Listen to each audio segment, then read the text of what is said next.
నమస్కారం అండి.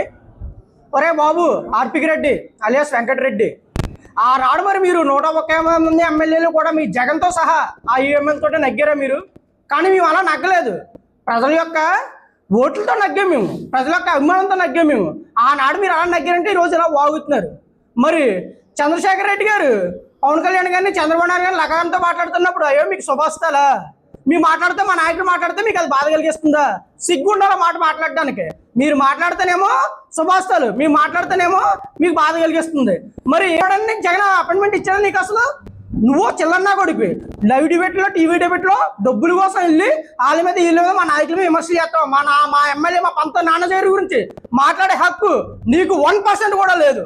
ఏ రోజన్నా సరే మీ జగన్ అయినా సరే, నువ్వైనా సరే లోపల నుంచి బయటకు వచ్చి మాట్లాడారా? ఆయనేమో ప్యాలెస్లో ఉంటాడు, మీరేమో తొప్పలు తిరుగుతారు. అదేవిధంగా మరి ఇక్కడ కన్నబాబు గారు ఉన్నారండి, కొరసాల కన్నబాబు గారు. అంటే కన్నబాబు గారు మీ గురించి ఎంత మాట్లాడినా తక్కువే. మీ గురించి ఒకే ఒక విషయం చెప్తాను. మీరు మా కరపంలో పక్కన వ్యాలింగ్లో ఒక డాక్టర్ ఆస్తులు లాగేసుకొని మీరు మీ సోదరుడు కలిపి డాక్టర్ ఆస్తులు లాగేసుకోవడాన్ని ఆయన చంపేలేదా మీరు? ఆ విషయం మీకు తెలియదా? మీరు కూడా మమ్మల్ని మాట్లాడమే మా గురించి.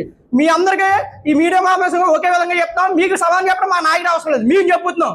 మీరు ఎప్పుడైనా సరే ఈసారి మాట్లాడేటప్పుడు ఒళ్ళు దగ్గర పెట్టుకుని మాట్లాడకపోతే తర్వాత తీవ్ర పరిణామాలు ఎలా ఉంటాయో మీ ఓకే వదిలేస్తూ హెచ్చరిస్తూ సెలవు తీసుకుంటున్నాను.